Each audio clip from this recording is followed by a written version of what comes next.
Charles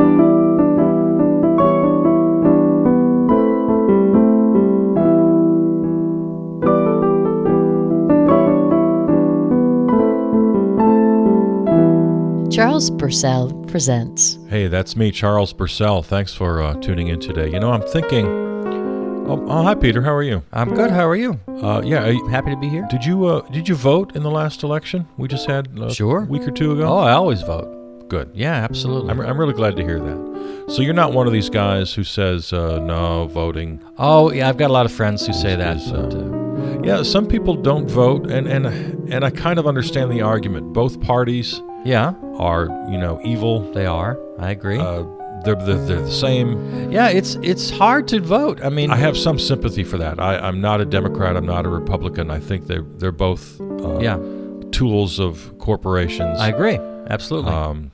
And I don't like to vote for the lesser of two evils. I don't like that. But sometimes you have to. There's no getting around it. Put it this way. Here, a little analogy. If you're being held hostage... Okay. By two really evil guys, and one of them just punched you in the face, and the other one gouged your eyes out, and grabbed you by the whatever, tortured you. I mean, if you had a choice, you'd choose the one guy, right? I mean, you're being held hostage anyway. The guy who punched you. You can spend the rest of your time plotting your escape and try and figure out how to kill these guys. Right. But in that moment, if they're giving you the choice, I'd choose for the guy who's going to punch me out. If they're giving you the choice. Does that make sense at all? Yeah, no, I get it. Because the guy who gouges out your eyes, of course, that's in this analogy, that's the Republicans, and they've gone off the charts crazy. I get it. So we have to vote against them. Vote. Everybody should vote. Come on, guys.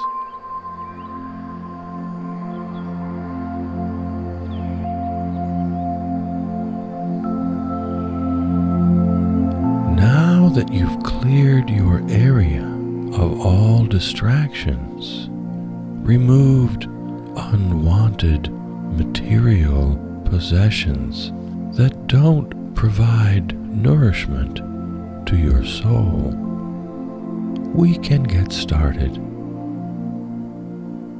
Of course, it's always important to have a surrounding that feeds your intentions rather than inhibits them. Now, sit in a soft chair or on the edge of your bed.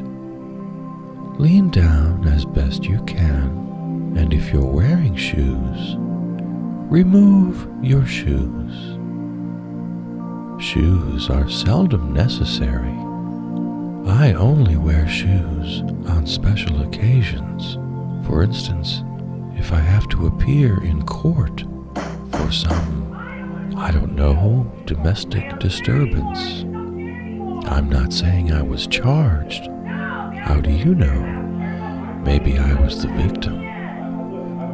Or maybe I was the neighbor who's been called in as a witness because I can hear everything from downstairs. But that's neither here nor there. If you're wearing shoes, remove your shoes. Be sure to untie the laces first. People who take off their shoes without untying their laces are monsters. Speaking of monsters, if you remove your shoes while standing by placing the toe of one shoe to the heel of the other shoe and sort of prying them off from the back, well, I don't even know what to say about that. I don't know how your mother raised you, or maybe you were raised by some unscrupulous downstairs neighbors. Now that you've removed your shoes, are you wearing socks? Remove your socks. Do you need your long, reachy tool thing? You know, the one you got when you had hip surgery and you still use. You don't let other people know that you still use it. You keep it concealed on the far side of your bed. You know it's there, but no one else can see it. You use it throughout the day, but no one knows. Go ahead and remove your socks. If you're having trouble bending down far enough to remove your shoes and socks, well, maybe that's why you're listening to this tape. If you need to, unbutton your pants, or snap, or zipper, you know what I mean. And if your stomach is too fat for you to bend down at all to deal with your shoes and socks, well, maybe that's why you're listening to this tape. This is getting a little into the weeds. Take a moment and breathe in and breathe out.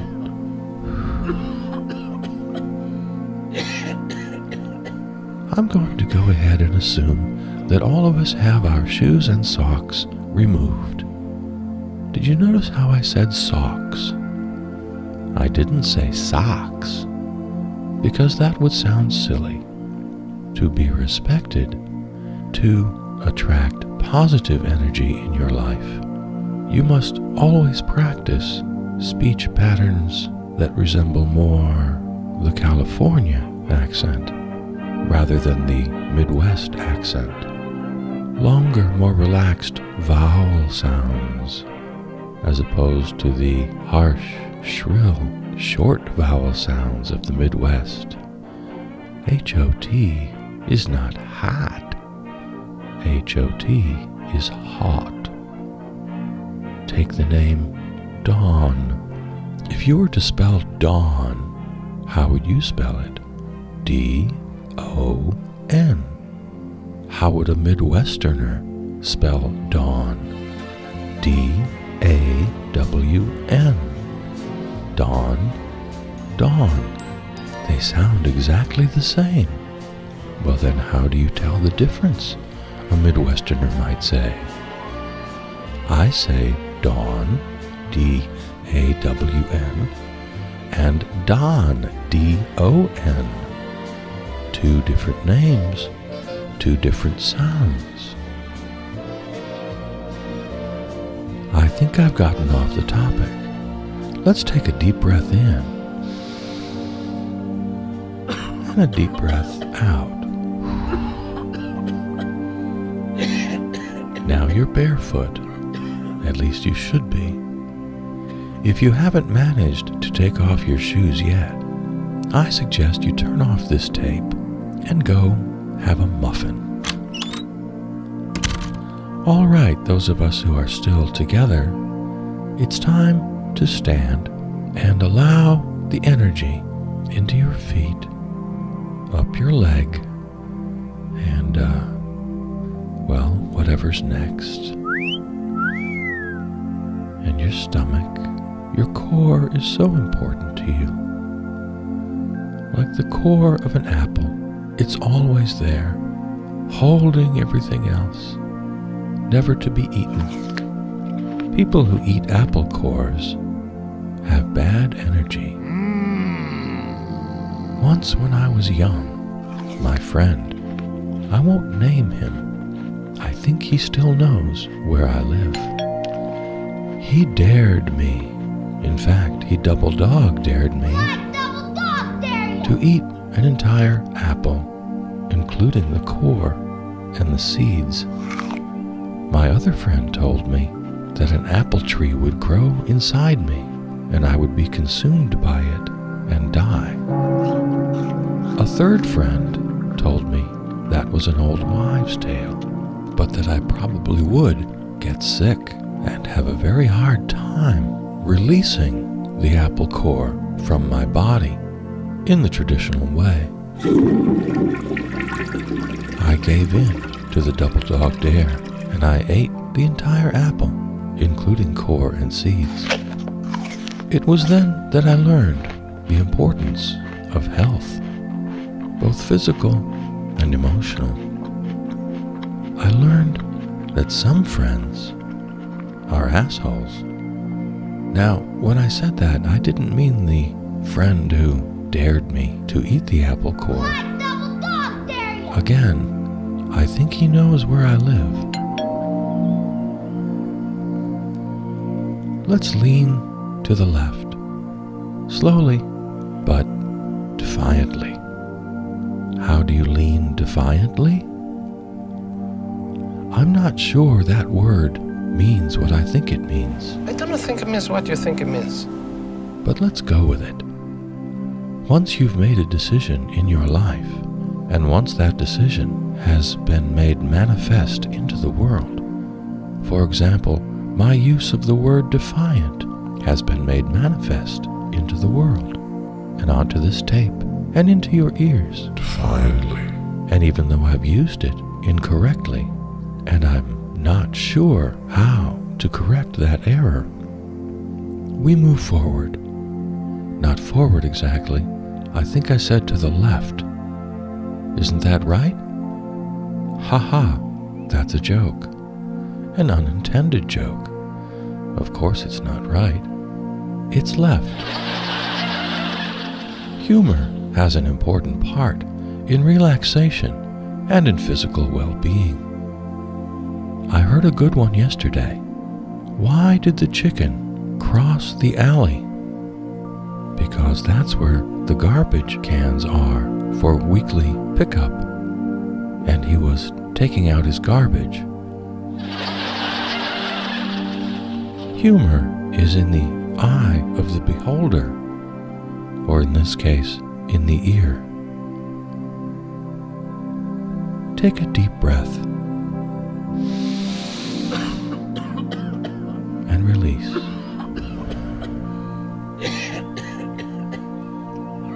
If you're standing, as I earlier instructed, good for you. If you've unsnapped or unbuttoned your pants, they may be falling around your hips at this point. That's fine. If you have company in the house, I hope your door is closed. If other people are in the house, your family, overnight guests, they're welcome to join. You could put this tape into a boombox so all could hear in a booming style.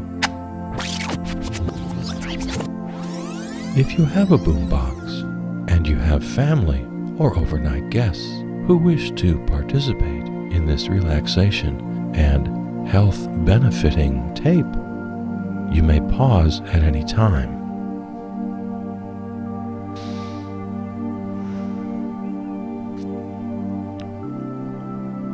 Welcome back. I was thinking while you were gone about my childhood and about growing up, mostly alone. I would make relaxation tapes in my basement where the acoustics were best. I had an old open-reel tape recorder that I received for Christmas when I was just a boy. My brothers and sisters were much older and didn't care about me or my interests. Are you still bending to the left, defiantly? Defiantly. Now straighten. Feel all the energy come from beneath and through and to and out. Your chest, your shoulders, your neck, and the top of your head. By the way, I forgot to mention, you should be standing outside on the grass in order for any of this to work. If you're not, say for example, you're standing on a rug, on a floor, on a second story, say in your bedroom. Come to think of it, I asked you to sit on the edge of a bed, didn't I? Well, that's my bad. None of this works.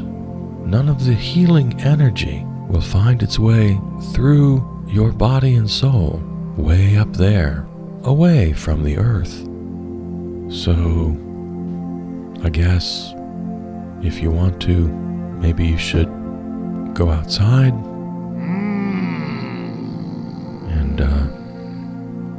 stand on grass.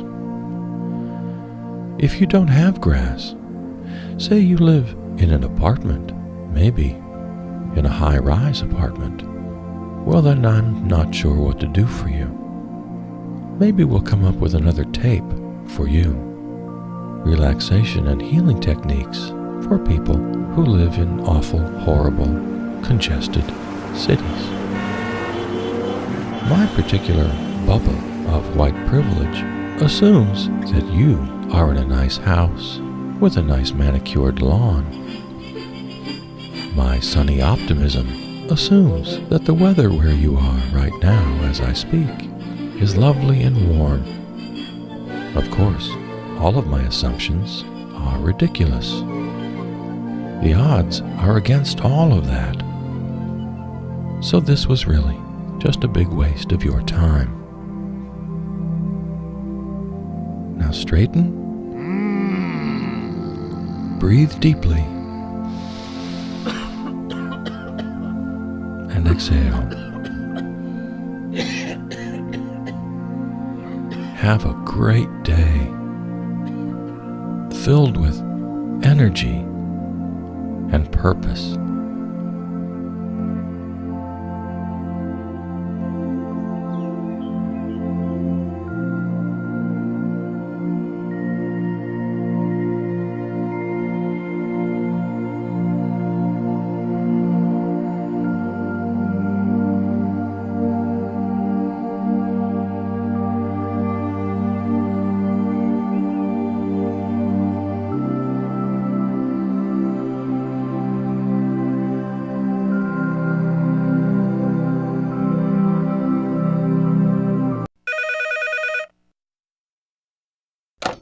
Hello? Yeah, hi.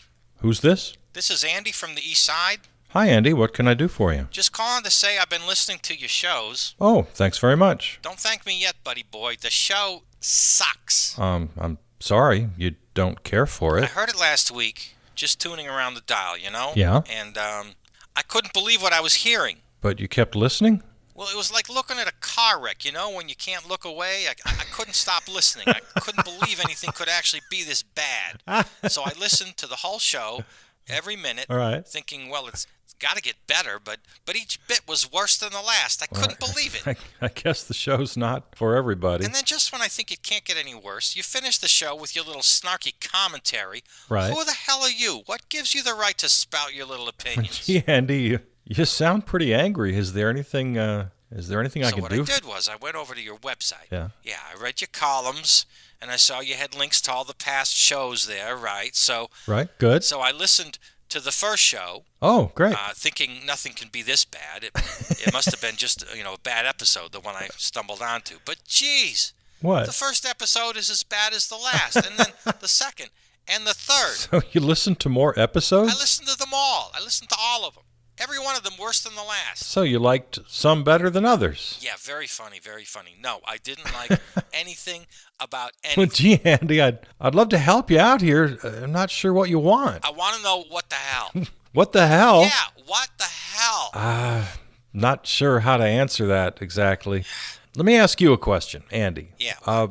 Why are you so angry about I don't know, this? but you make me so mad. Okay, all right. You couldn't just turn off the show and get on with your day? You know, And you tuned in again today. yeah, I tuned in. And you called me. What, just to yell at me? Yes, just to yell at you and tell you how much I hate your show and how much it sucks eggs. You know what, Andy? What? I think you really like the show. What? Listen, you found it No. by accident, you said, just tuning around the dial. Isn't that what you said? Worst day of my life. Okay, then you went to my website. www.charlespurcell.com. Thank you for the plug. Right, and you went back and listened to the other episodes. The first episode. Right, but you continued Right, listening. Yes, I listened to all of them. All the episodes. And I hated every one of them. And then you made a special point to tune in today. Yeah. Wow, Andy, aren't you hearing this? You love the show. You are such a narcissist, Charles Purcell, and you're pretentious and full of yourself. You think you're so damn smart. You're not smart. You're an overeducated pseudo-intellectual who thinks he's better than everybody else, like you got all the answers. Well, you know, Andy, you might be right about all of that. Yeah, might be. I'm just producing a show here to share my thoughts and feelings to create To serve some... your own ego, that's the only reason. Well, yeah, maybe, sure. Again, you know what? Yeah. You might be right. And then the rest of us have to listen to your BS. Again, Andy, nobody has to listen. But I do. Don't you see that? I do. Andy, you sound Come on, man. really upset. Seriously, I want to help. No, you don't. Right now, you just think I'm working, as a character. Like you can milk some emotion out of me. You're just using me to hook other people into listening to your show. That's not really what I do. Yes, it is. That sounds more like reality TV, You want me to cry? cooked up drama from some so-called real people. But really, Man. it's all just drummed up by the writers and the producers. No, I'm just a character to you. You don't care about me. You're just using Seriously, me. I'm Andy, just a I don't character do on your that. show I right tell you now. what. Hang on. Yes, You're obviously hooked on my program. I'm not hooked on your stupid Okay. podcast. All right, I you hate it. it. Fine, you hate it. You hate the show. It's the worst. Since you're tuning in every week, anyway, why don't you right now? Why don't you tell me how I can improve the show? Improve the show. You can't improve crap. It's just crap. Come on, Andy. I'm With flies giving you a flying chance around it. to tell me. And it's a hot day. Come on, Andy. And it's wow, all gross. that is just really It disgusting. smells. Come on, what don't you like about the show? All right, you really want to know? Okay, I'll Yeah, tell. I really wanna know. I'll tell you. Here's one. I can't tell if it's supposed to be funny or not. Yeah, Sometimes it sounds like you're trying to be funny, but then you're not, and that's true. and I get confused and I get angry. Andy, I tell you what, that's not you, it's me. Oh. A lot of the bits on the show are not funny. But they sound like they're supposed to be funny. Yeah, they do. Why do you do that? I don't know, Andy. They just come out that way. Sometimes it's kind of more like performance art, I guess, for lack of a better term. Yeah, that's what I thought you'd say. Performance artists are just failed comedians. You know that, right? You can't be funny, so you just call it performance art. Like, oh, it wasn't supposed to be funny in the first place. It's art. I know that game. Well, Andy, you might be right. You might just have me there. And another thing. Good. Andy, keep going. Hey, don't talk to me like I'm some psycho patient on your couch, all right? Sorry. Another thing? Yeah, another thing. Not only are you not funny when you sound like you're supposed to be funny, a lot of times, you don't have a point when you sound like you're about to make a point. Well, that's true. Yeah.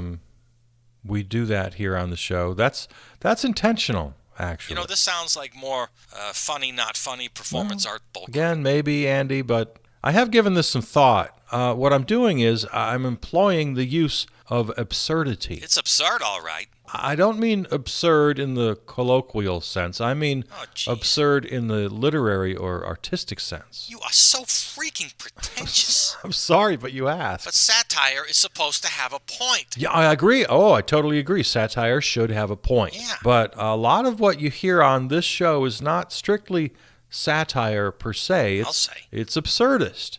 And with absurdism, the artist has no point by intention, by design. So why do you even put it out there? Well, speaking for myself, Oh, Jesus. Here we go. More pontificating I have two reasons. from the expert.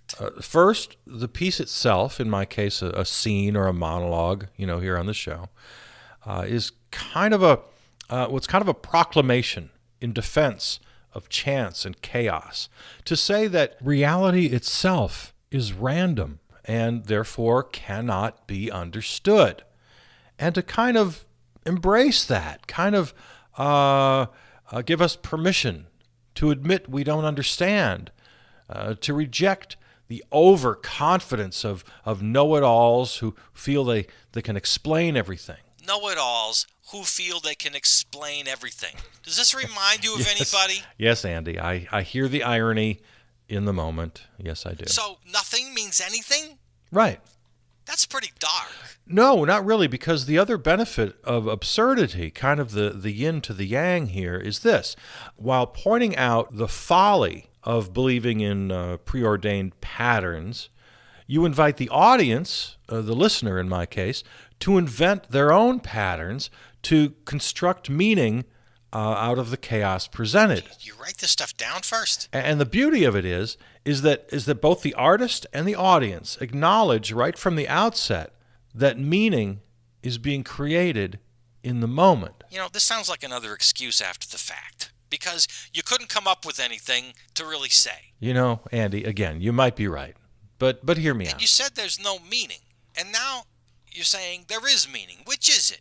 Well, there's no universal preordained meaning, but there is meaning created by the listener who can't help but look for patterns, construct meaning. It's just what we humans do. It's what we do. At least it's what we've always done.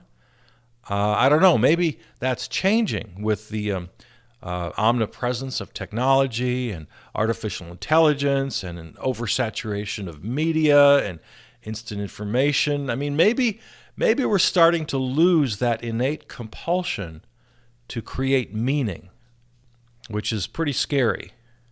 In fact, I think in our particular age, the use of absurdity in art may be more important than ever. You know, so we can work on that muscle, so to speak, to maintain that ability we might very well be losing. But if everybody's got their own individual meaning, patterns that they've built themselves to construct a reality, well, then that's just chaos. How are we supposed to have any shared values? How are we supposed to have any rules, any laws, a society? Okay. Well, hopefully enough people will arrive at a consensus that we do need to live together in more than just, a Hobbesian state of nature, that it's in our own self-interest to have some rules. But absurdism rejects the idea that these ideas are predetermined, that they come down from on high somewhere, and acknowledges that they're malleable over time. I just think it's a much healthier and more useful way to frame things. I mean, we can never be absolutely certain that we're on the right path, but at least we're acting, we're moving forward together. You sound pretty certain of yourself in those dumb commentaries at the end of the show, Yeah, I suppose I do. I'm gonna say you're probably right again to criticize me there, Andy. Pretty probably preachy. Right. Yeah, I know. You should work on that. Yes. I'll work on that. Okay. Well, thanks for calling, Andy. Yeah. All right. Thanks for taking my call. Hope you keep listening. I don't know. This show really sucks. Well, just to see if it improves any. I doubt it. Okay, then. All right. Take care.